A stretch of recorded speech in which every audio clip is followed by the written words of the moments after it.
Musizwe Remy, akaba ari chef de groupe Flambo Ardente ikorera ku Rwesero Seminari no ku Rwesero Gicumbi.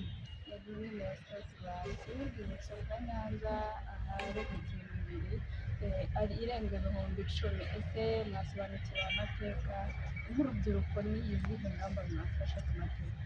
Yego, nk'urubyiruko ingamba twafashe tugendeye ku byo twumvise n'ibyo twagiye tubona ni uko nta muntu wo hanze uzaza kutubwira tugenze gutya mbese nyine uburyo tubayeho abuhinduremo mu buryo we abishakamo, ahubwo ni twebwe tugomba gufata iya mbere turinda umuco wacu tuwusigasira ndetse n'amateka yacu akaba ariyo mbese atubera nk'ikiramiro iyo tuzajya tuvuga tuti ibyabaye hashize ntibizongere.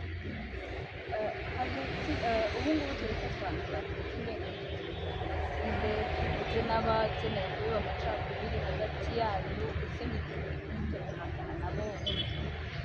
Abagifite izo ngengabitekerezo za jenoside mbere na mbere ni ukubanza tukabumva tukaburuhura umutima tukabagira inama tukaba hafi kuko nk'uwo muntu icyo aba akeneye ni umuntu umuba hafi akamuhumuriza ndetse nyine akamwereka urukundo.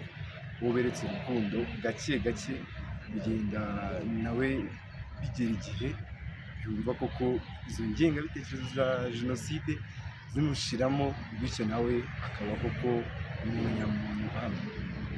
Yego, mwafashe iya mbere nk'abakozi, hari amategeko mugira namwe ese kumva ko mukeneye kuba mwasubira mu rwibutso rufite amateka agiye atandukanye byaje bitewe? Mbere na mbere nk'uko mubivuze ni abaskuti, intego yacu ni ugusiga isi ari nziza kurusha uko twayisanze.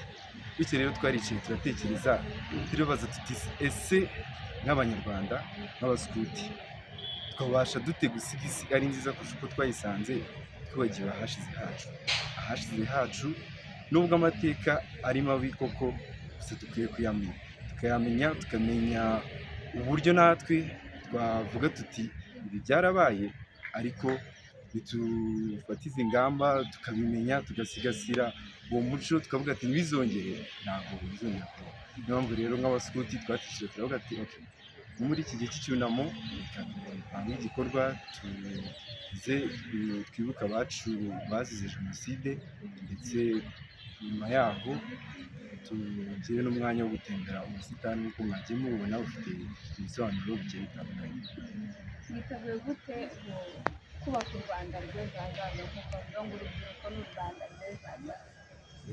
Nk'uko babivuga urubyiruko ni u Rwanda rw'ejo hazaza ndetse urubyiruko ni n'imbaraga z'igihugu kandi zubaka vuba. Duhuje noneho rero n'ubuskuti bwacu, ubuskuti binyuze mu bikorwa by'urukundo tugenda dukora, yaba ari icyo twise bonne action amabia dukora ahantu hagiye hatandukanye hagiye hasa nk'aho hakenewe gukorwa.